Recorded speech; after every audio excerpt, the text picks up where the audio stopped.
Hi, welcome back. So this is going to be the last vlog. It's vlog number 12.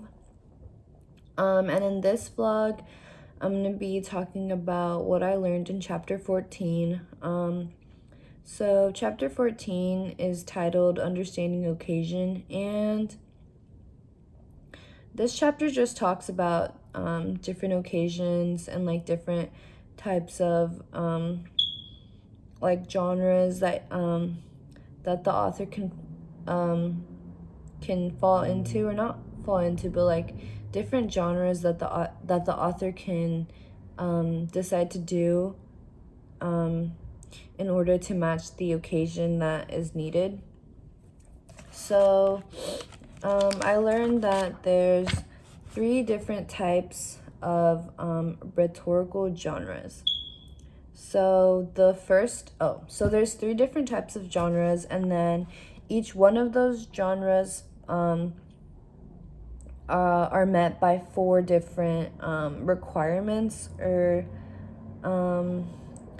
they're not really requirements, but they're just like 4 different, they're just talking about like what the genre falls into, I guess. And then so the first type of genre is the forensic genre, or it could stand for judicial. So I forgot to mention that the 4 different types of like things that the genres can fall into is the aim, the time, the issue, and then the audience. So that's like the 4 things that fall under the 3 types of genres. So like I was saying, the first one is forensic.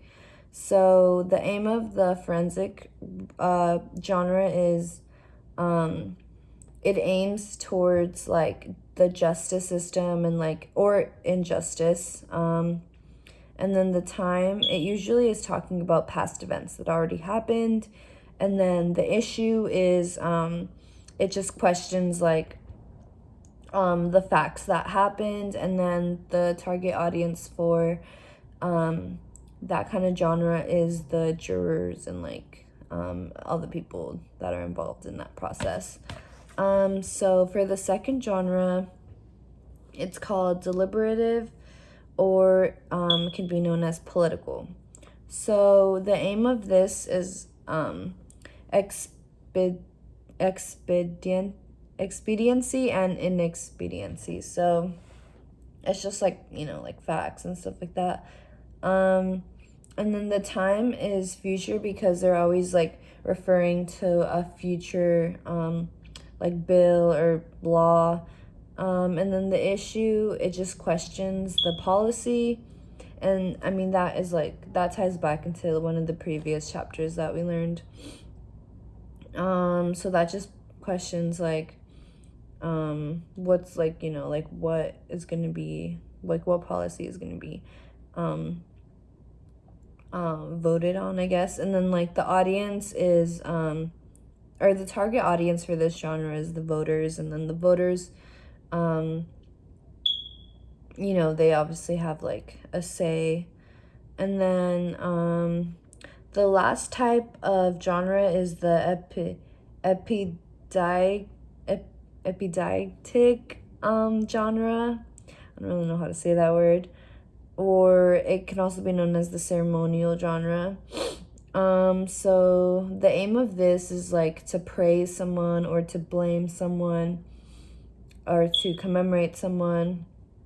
And then this usually takes place in like present time, so it's like it has to do with like what's going on right then and there. And then the issue of this it questions the value. And then the target audience for this genre is the observers. So it's like the people that are in the present time watching the author. An